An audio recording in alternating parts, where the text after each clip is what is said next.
honourable member for Miramichi-Grand Lake. Thank you. Thank you, Madam Speaker.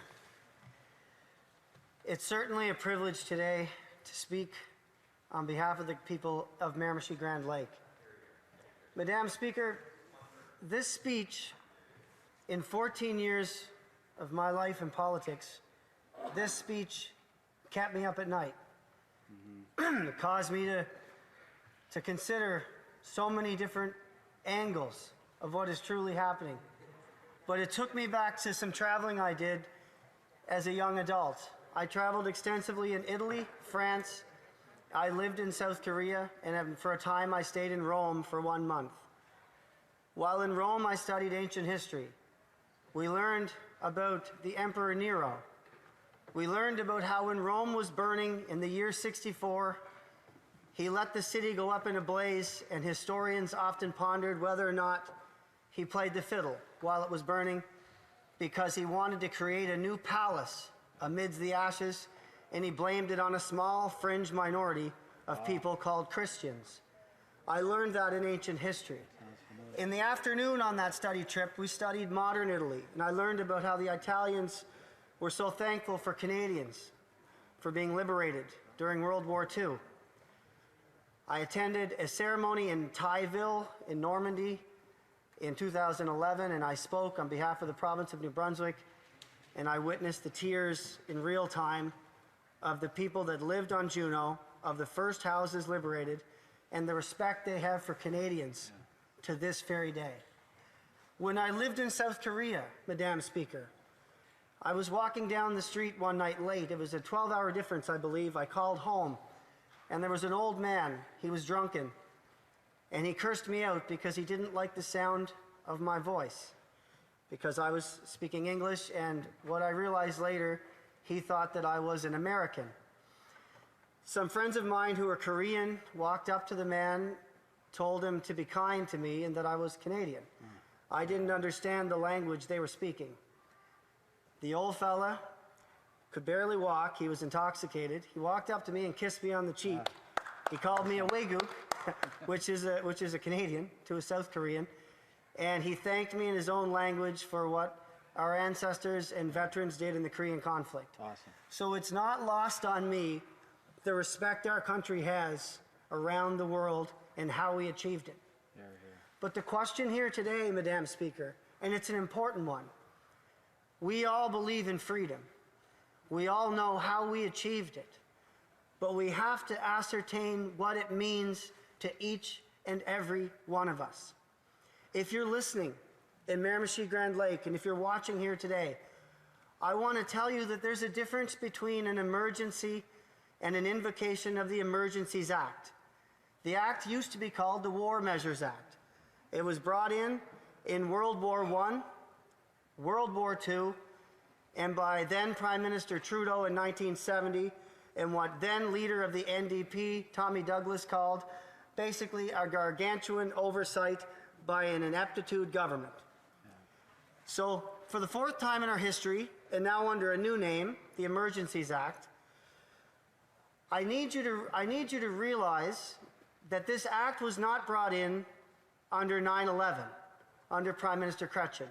It was not brought in when Alan Legier, serial killer, terrorized and horrified Miramichiers on a murdering rampage that no one will ever forget in my community. It was not brought in the natural gas, shale gas demonstrations on Route 11, which saw millions of dollars of seismic equipment destroyed, and it saw 8 police cruisers bombed with Molotov cocktails while the people that managed the protest stood there with machine guns. When the RCMP was called to make it end, it ended, and it ended abruptly. And it did not end with what we used to call the War Measures Act. It did not end with what we now call the Emergencies Act. And I will ask you something else. I'll state a fact. I'm vaccinated. My wife is vaccinated. My kids, many people I know are vaccinated. Many people I know are not vaccinated. I believe it's a personal choice to be vaccinated. And I don't believe the leader of the nation should vilify those who've made the personal choice not to. I don't believe in that. I could never believe in that. And I want to ask you something else. For those of you that are following at home, today's speech is not about vaccinations, though.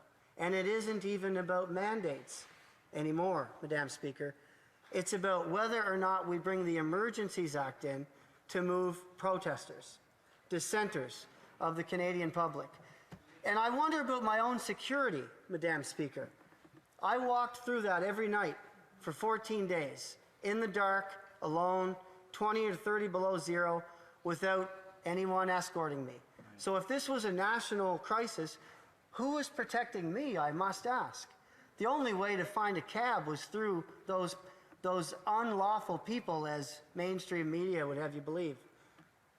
They asked me if I wanted a cheeseburger. One of them asked me if I wanted to dance. I can't make this up, Madam Speaker. You don't have to agree with the protest. You don't have to agree with why they're doing it. But you do need to see that when the bridges and rail routes and trade routes were blocked, they were moved almost instantly. How did that happen? How did all these other issues that happen on our jurisdiction get solved? They got solved by decency, Madam Speaker.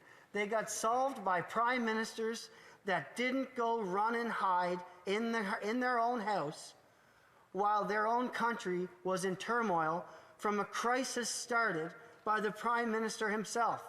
My constituents, if you're wondering, I didn't run home and hide.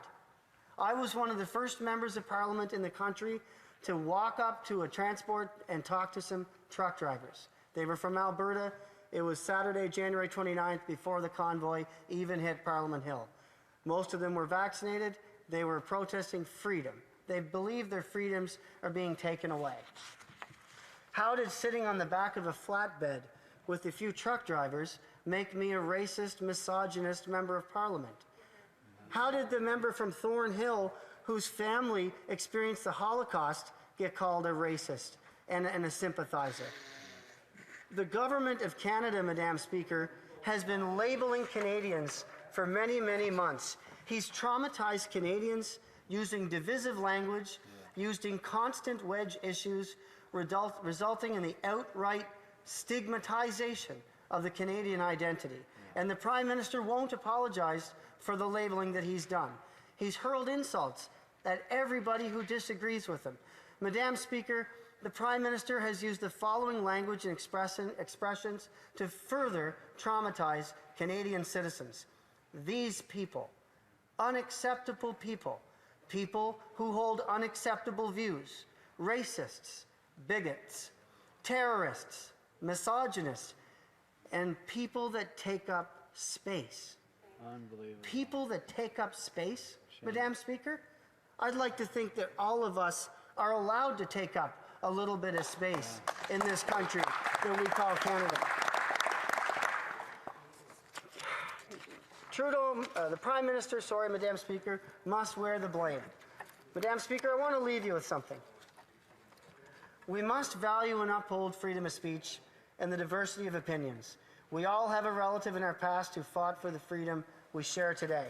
They sacrificed for the right to have differing opinions from government and to live free in that perspective. Dissenting voices are part of our democracy, and I leave you with the following. I'm against the Emergencies Act because it's an overreach, freezing bank accounts. It's something they do in communist states, Madam Speaker. And I leave you with a verse from the Bible. Philippians 2, verse 3-4. Do nothing from rivalry or conceit, but in humility count others more significant than yourselves. Let each of you look not only to his own interest, but also to the interest of others. This is the Canadian way. Canada has always witnessed to the world as a nation of peace and justice. It's time we witness that again while we're here at home, Madam Speaker. Questions in